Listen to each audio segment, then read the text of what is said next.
Hi friends, எல்லாம் எப்படி இருக்கீங்க? நல்லா இருக்கீங்களா? இப்போ தான் நீங்கள் ஃபர்ஸ்ட் டைமாக நம்மளோட வீடியோ பார்க்குறீங்கன்னா மறக்காமல் இந்த வீடியோவுக்கு ஒரு லைக்கை கொடுத்துட்டு நம்மளோட சேனலையும் சப்ஸ்கிரைப் பண்ணிக்கோங்க. நம்ம ஊர் மாரியம்மனுக்கு கூழ் காய்ச்சி ஊற்றுறதா வேண்டுதல் வச்சுருந்தேன். அது நல்லபடியாக நிறைவேறிடுச்சு. அதை தான் இந்த வீடியோவில் நம்ம பார்க்க போகிறோம்.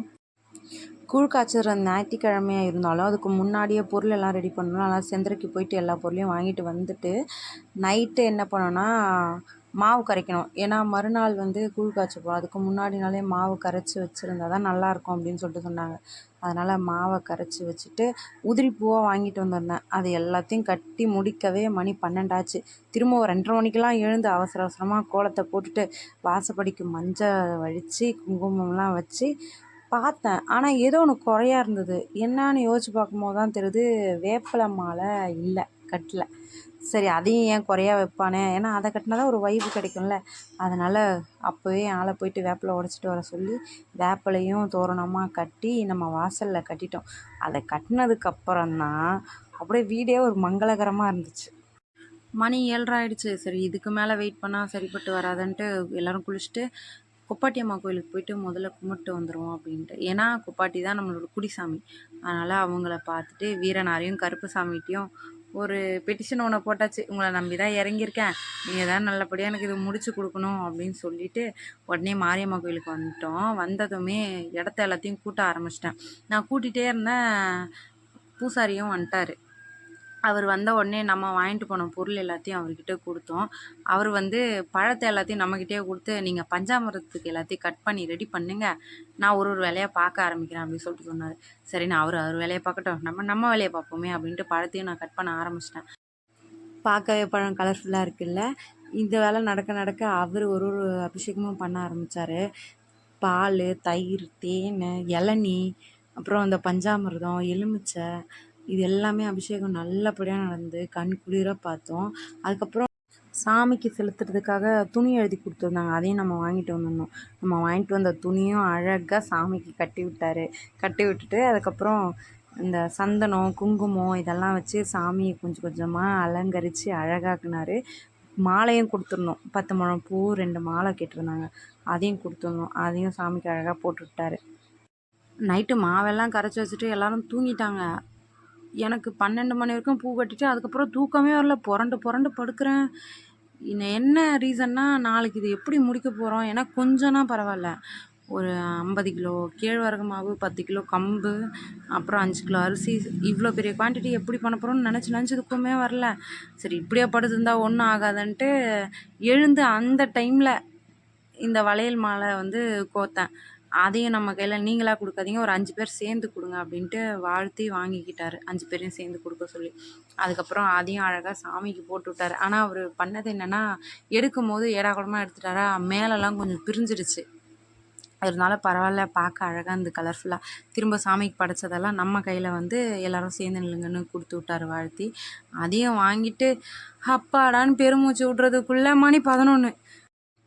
இது வரைக்கும் சும்மா ட்ரெய்லர் தான், இதுக்கப்புறம் தான் மெயின் பிக்சரே இருக்குன்ற மாதிரி. இதுக்கப்புறம் தான் நமக்கு வேலையே அதிகம். ஃபாஸ்ட்டாக வீட்டுக்கு ட்ரெஸ்ஸை மாற்றிட்டு சாப்பிட்றதுக்கெலாம் எங்களுக்கு நேரம் இல்லை.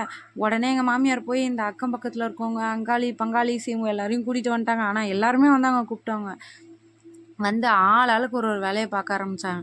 நான் மட்டும் பச்சை மிளகாய் நறுக்கினேன். ஏன்னா பச்சை மிளகாய் நறுக்கிறது கொஞ்சம் கஷ்டம், கை எரியும். என் ஆள் பாருங்களேன், அந்த பாத்திரத்துக்கு என்னது சாம்பல்லாம் பூச ஆரம்பிச்சிட்டாரு. ஏன்னா தொலைக கஷ்டமாக இருக்கும் அப்படின்னு சொல்லிட்டு. ஒருத்தவங்க அடுப்பை பற்ற வைக்கிறாங்க, ஒருத்தவங்க சாம்பலை பூசுகிறாங்க, ஒருத்தவங்க தண்ணியை ஊற்றுறாங்க, காய்கறி நறுக்கிறாங்க, வெங்காயம் நறுக்கிறாங்க. ஆளுக்கு ஒரு வேலையை இழுத்து போட்டு பண்ணாங்க. ஒரே அடுப்பில் வேலை ஆகாதுன்ட்டு அங்கங்கே அடுப்பு, ஒரு 4 அடுப்பு ப்ளஸ்ஸு இந்த கேஸில் ஒத்தடுப்பு இருக்கும்ல, அது இதெல்லாம் பற்ற வச்சு நல்லபடியாக 4 மணிக்குள்ளே முடிக்கணுமேன்ட்டு கடகடன்னு செய்ய ஆரம்பிச்சோம். நான் நினச்சேன் இந்த கேழ்வரகு கூழ் காய்ச்சறது ஈஸி அப்படி சொல்லிட்டு. ஆனால் அது பக்கத்தில் 5 பேர் இருந்தே ஆகணும். அந்த அடுப்பு பக்கத்தில் கிண்டிக்கிட்டே இருக்கணும் போல், ரொம்ப கஷ்டம். ஏன்னா அந்த கரண்டி வெயிட்டு, அந்த கரண்டியை தூக்கத்துக்கே நம்ம 2 சட்டி சோறு தின்னோம் போல். கிண்டி கிண்டி எல்லாருக்கும் கையே செவந்து போச்சு. பாவமாக இருந்துச்சு அவங்கள பார்க்கவே. வெயில் வேற ஓவராக அடிக்குது. இது பார்த்தா தான் அடுப்போட அனல் வேற. ஒரு பக்கம் சுண்டல், இன்னொரு பக்கம் சக்கரை பொங்கல், அப்புறம் இந்த கேழ்வரகுல அடை, இது எல்லாமே செஞ்சாங்க. செஞ்சு முடிச்சுட்டு ஒரு 4 மணி போல் டாடா ஏசியில் ஏற்ற ஆரம்பிச்சிட்டோம். அதுக்குள்ளே இவங்களை எல்லாரையும் போயிட்டு கிளம்பி வர சொல்லிட்டோம். கோயிலுக்கு ஸ்ட்ரெயிட்டாக வந்துடுங்க அப்படின்ட்டு. அப்புறம் 4:30க்கு எடுத்துகிட்டு போயிட்டோம். ஆனால் 6 மணிக்கு தான் சாமிக்கு படைக்கணுமா, நல்ல நேரம் அப்போ தானா.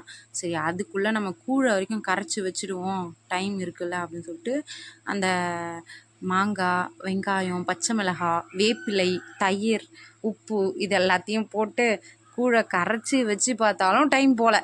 5, 5:15 இப்படி தான் ஆகுது. இப்படியே இருந்தால் சரிப்பட்டு வராது, நமக்கு போரும் அடிக்கும்ன்ட்டு அப்புறம் கோவில் வாசலில் போயிட்டு கோலம் போட்டுட்டு டைமை பார்த்தாலும் டைம் போகல. அதுக்கப்புறம் என் ஆள் என்ன சொன்னாங்கன்னா, எல்லோரும் கும்மி அடிங்களேன், நல்லா இருக்கும், டைம் பாஸாக இருக்கும் அப்படின்னாங்க. அதுவும் இல்லாமல் இந்த ஊரில் அது வழக்கம். இந்த பொங்கல், அப்புறம் திருவிழா இந்த மாதிரி டைம்லலாம் நல்ல விஷயம் பண்ணும் போதெல்லாம் கும்மி அடிப்பாங்க, பாட்டு பாடுவாங்க, நல்லாயிருக்கும். அதெல்லாம் எங்கள் ஊர் பக்கம் இல்லை. இங்கே வந்து தான் நான் அதை பார்க்குறேன். நல்லா என்ஜாய்மெண்ட்டாக இருந்துச்சு, ஜாலியாக. என்னையும் வேறு இழுத்தாங்க. சரி நமக்கு தெரிஞ்ச மாதிரி அவங்க கூட கும்மியாக ஆடிட்டு டைமை பார்த்தா 6 ஆயிடுச்சு. அப்பாடான்ட்டு சாமிக்கு போயிட்டு படையலை போட்டு வாய் வந்து சின்ன குட்டிக்கு தான் ஊட்டி விட்டாங்க. பாருங்களேன் எப்படி சாப்பிட்றாரு.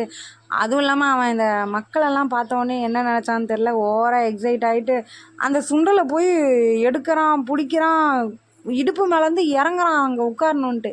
சரின்னு அவனையும் உட்கார வச்சு அவங்க சித்தப்பா முடி மேலே உட்கார வச்சு நீ ஏன் பார்த்துக்குப்பான்னு விட்டாச்சு. உண்மையாலுமே சொல்லணும்னா மனசுக்கு ரொம்ப நிறைவாக இருந்துச்சு. மக்கள் ஒவ்வொருத்தராக வர ஆரம்பித்தாங்க. நாங்கள் நினைக்கவே இல்லை. ஏன்னா திடீர் பிளானு. நான் வந்து ஒரு 300 ருபீஸ் தான் கேட்டேன் என் ஆள்கிட்ட. இந்த மாதிரிப்பா நான் கூழ் ஊற்றுறதா வேண்டியிருக்கேன், நீ என்ன சொல்கிற, எனக்கு 300 மட்டும் கொடு, நான் அதிகமாகலாம் கேட்கல அப்படின்னேன். அவங்க என்ன நினச்சாங்களோ தெரில, நீ நம்ம மக்களுக்கு வந்து 300 கூழ் ஊற்றுனா எந்த மூளைக்கு, நீ நல்லா பண்ணு அப்படி சொல்லிவிட்டு என் நாத்தனாருங்களும் சப்போர்ட் பண்ணாங்க. அவங்களும் அமௌண்ட் போட்டு விட்டாங்க. என் ஆளும் ஏற்பாடு பண்ணி இவ்வளோ பெரிய குவான்டிட்டியில் ஊற்றுற அளவுக்கு ஏற்பாடு பண்ணி கொடுத்தாரு. நிறைய வேறு கஷ்டப்பட்டாங்க என் ஆள். இங்கே ஓடுறது, அங்கே ஓடுறது, மாவு அரைக்கிறது, அப்படி இப்படின்ட்டு. எங்களோட மைண்ட் செட் ஒன்றே ஒன்று தான் இருந்துச்சு, யார் வந்தாலும் கூழ் குடிக்காமல் திரும்ப போகக்கூடாது, இன்னொன்று இல்லைன்னு நம்ம சொல்லக்கூடாது அப்படின்னு சொல்லிட்டு மட்டும் மனசில் நினச்சிக்கிட்டே இருந்தோம். அதுக்கேற்ற மாதிரி 6 மணிக்கு ஸ்டார்ட் பண்ணோம். 8:30 வரைக்கும் நைட்டு கூழ் ஊற்றிக்கிட்டே தான் இருந்தோம். அது வரைக்கும் மக்கள் வந்துக்கிட்டே தான் இருந்தாங்க. நல்லபடியாக ஊற்றி முடித்தாச்சு. இதில் இந்த டைமில் வந்து இந்த கூழ் காய்ச்ச ஹெல்ப் பண்ண என் அக்கம் பக்கத்தில் இருக்கவங்க, அங்காளி பங்காளிஸ் எல்லாருக்குமே ரொம்ப ரொம்ப நன்றி. ஏன்னா அவங்க இல்லைன்னா கண்டிப்பாக இதை சக்ஸஸ் பண்ணியிருக்கவே முடியாது. ரொம்ப சந்தோஷத்தோடு இந்த வீடியோவை முடிச்சுக்கிறேன். பாய் பாய்.